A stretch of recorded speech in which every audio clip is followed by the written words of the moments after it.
Nunca imaginé que una simple notificación en un teléfono ajeno sería el detonante para destruir mi matrimonio, mi hogar y mi reputación en cuestión de horas. Creí que conocía a mi esposa, que después de 7 años juntos no quedaba nada por descubrir, pero me equivoqué. Lo supe el día en que su hermana apareció en mi oficina con los ojos hinchados y el teléfono en la mano, temblando como si acabara de presenciar una tragedia. Lo que me mostró fue el principio del fin. Meses enteros de traición, mentiras y encuentros secretos entre mi esposa y su propio esposo. A partir de ese momento, la realidad dejó de ser estable y se convirtió en una pesadilla donde yo, la víctima, terminé durmiendo en un sofá ajeno mientras la culpable vive tranquila en mi casa.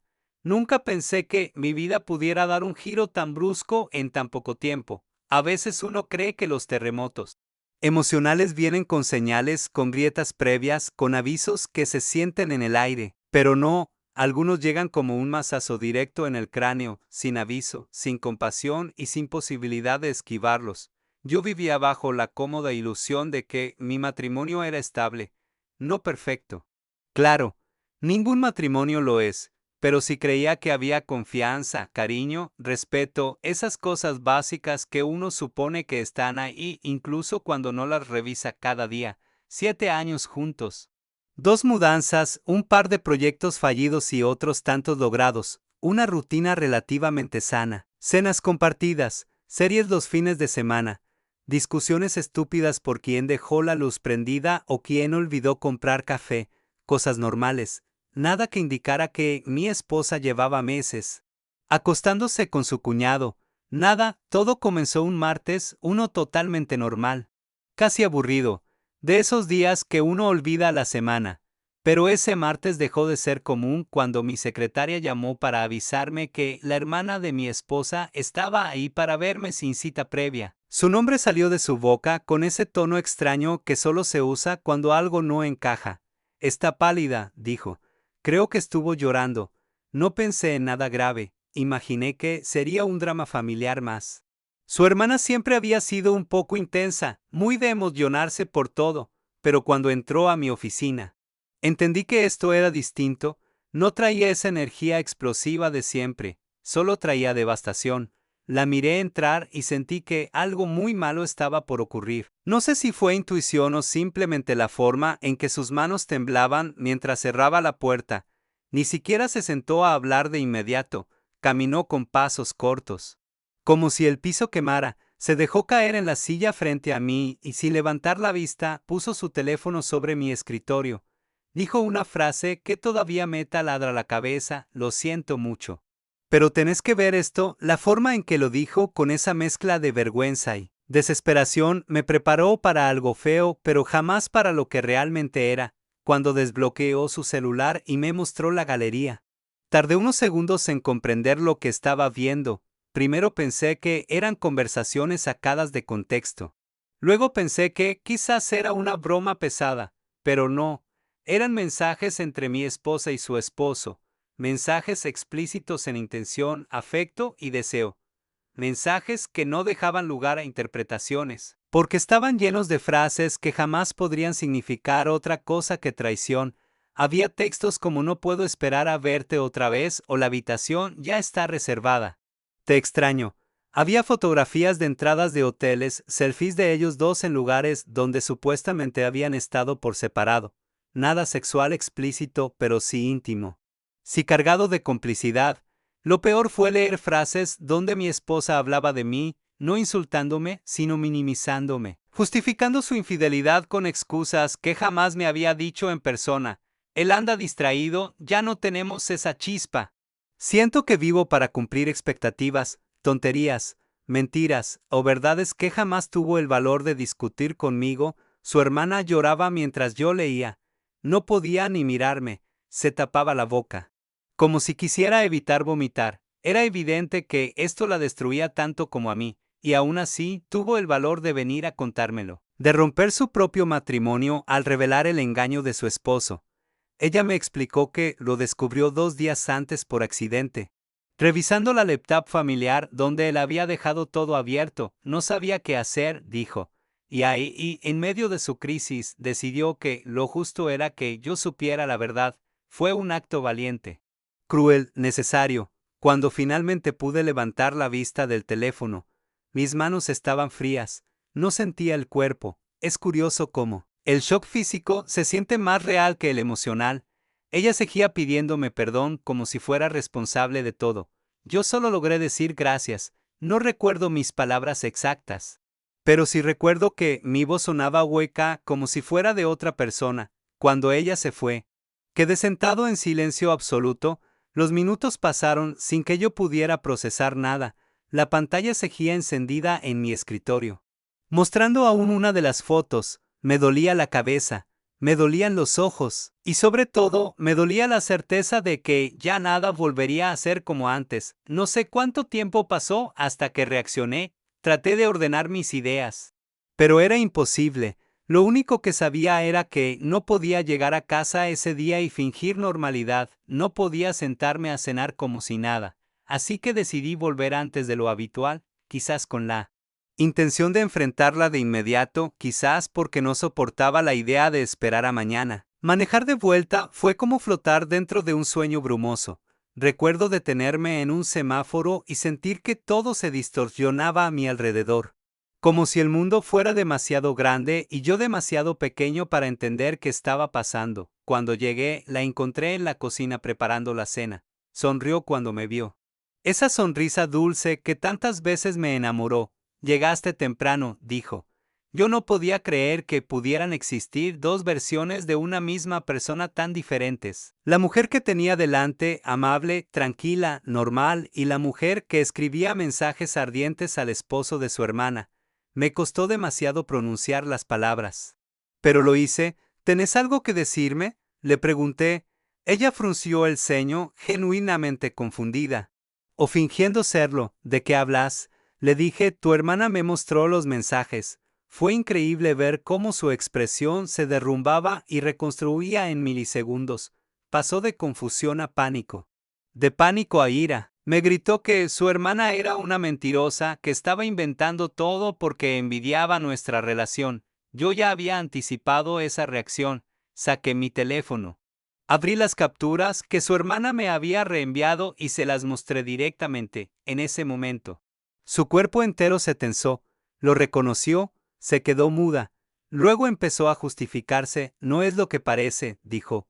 Yo respondí con una ironía que no pude controlar. Entonces, ¿qué parece? Exactamente 6 meses de mensajes diciendo que no pueden esperar para verse en hoteles. Ella colapsó. Las lágrimas comenzaron a caerle antes de que pudiera decir otra palabra. Me confesó que había sido un error, que no quería que pasara, que todo había comenzado porque su cuñado estaba pasando por un mal momento y ella solo lo quería ayudar.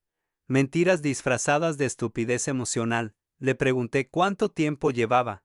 Dijo: 6 meses. Medio año de engaño bajo mi techo. Medio año de excusas, de idas y vueltas, de cambios de humor que ahora tenían sentido.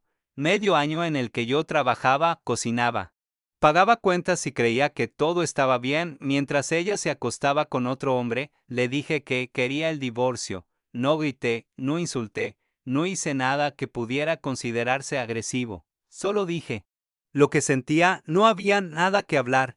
Y allí fue cuando terminamos de cruzar la línea hacia la locura. Empezó a rogarme, a seguirme por la casa llorando, tirándome del brazo como si eso fuera a cambiar algo.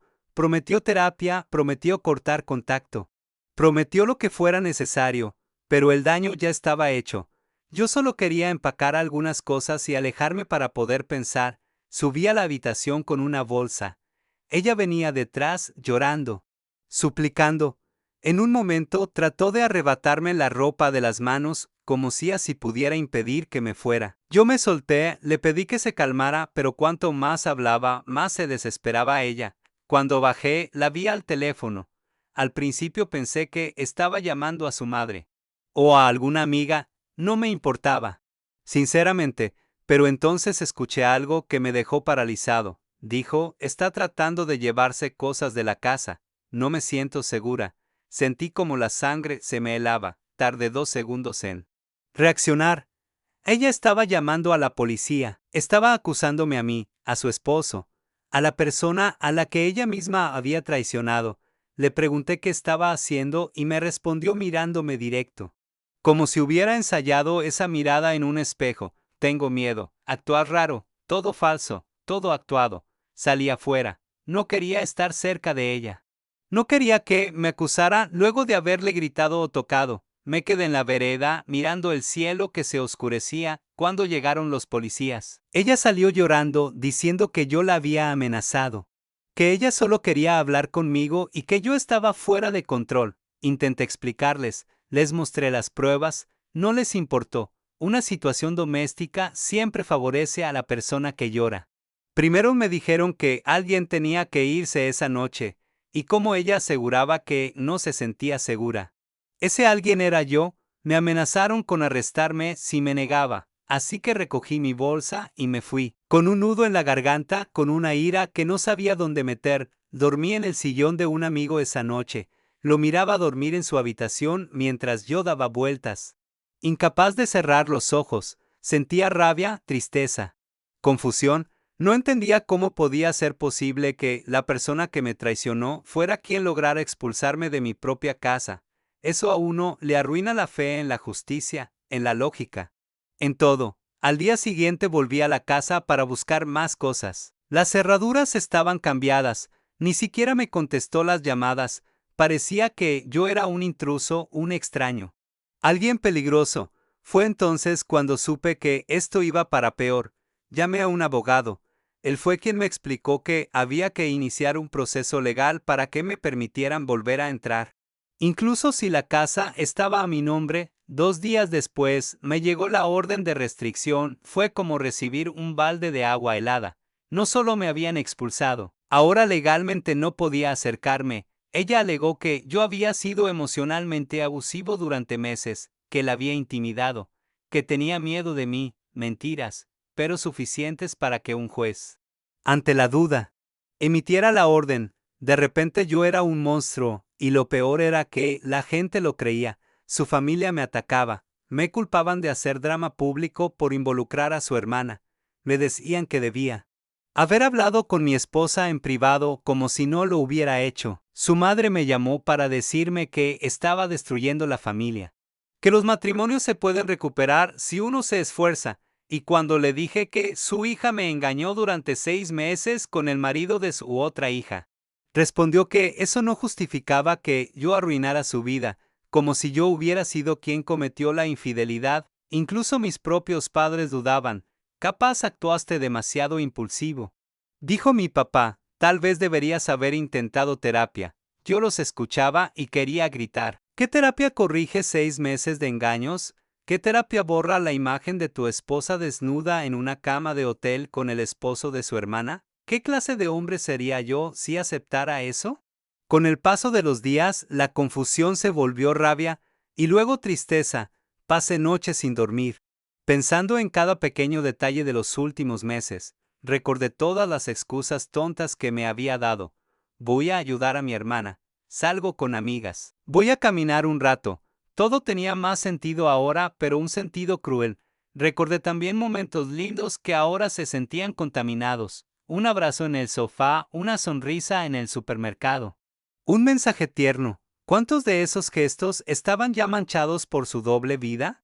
El proceso legal comenzó.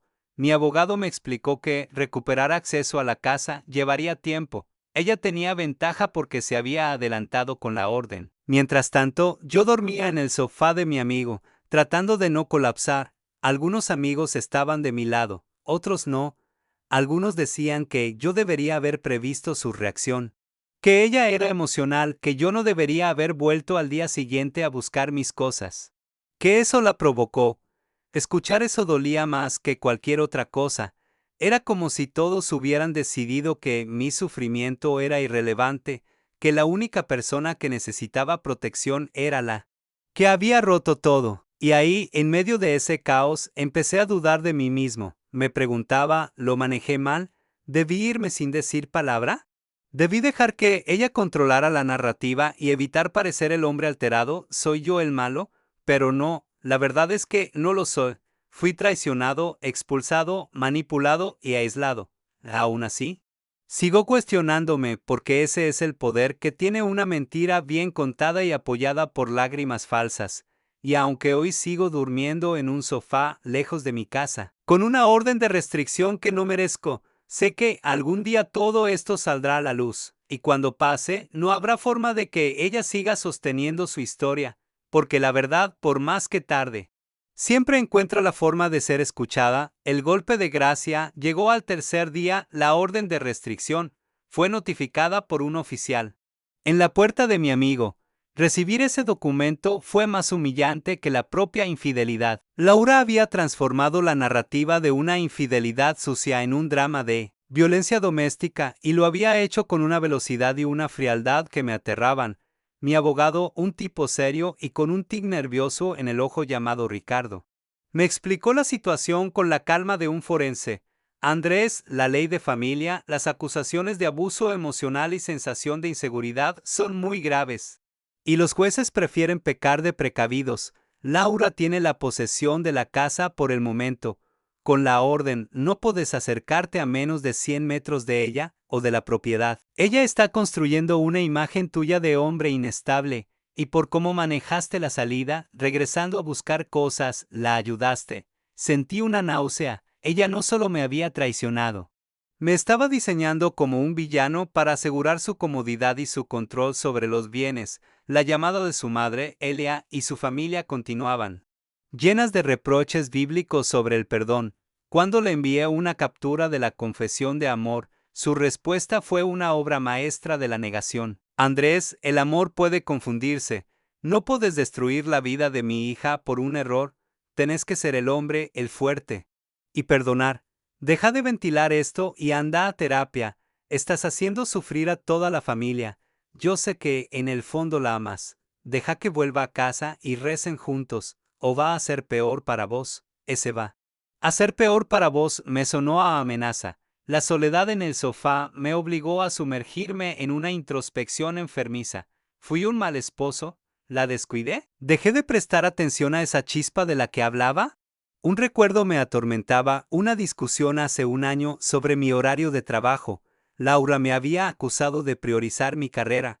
Yo le había prometido bajar el ritmo. Y creí que el asunto se había resuelto. Ahora, sus palabras en los mensajes con Lucas cobraban un significado siniestro. Él anda distraído, no me ve, me siento invisible. Empecé a sentir una punzada de culpa. Una pequeña y venenosa voz en mi cabeza que susurraba: si hubiera sido un mejor esposo, esto no habría pasado. Pero entonces recuperaba la compostura y volvía a leer las capturas, las frases explícitas, el cinismo con el que me minimizaba. La planificación de los encuentros mientras yo estaba en casa. No había justificación mientras yo lidiaba con la orden. Sofía, la hermana, había desaparecido de mi radar. La llamé varias veces. No respondió.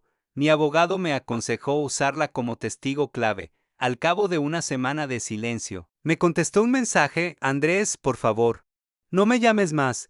Estoy en casa de una amiga. Lucas está destrozado y la familia me está presionando mucho. Mi mamá dice que lo arruiné todo. No sé si puedo testificar contra ellos. Lo siento.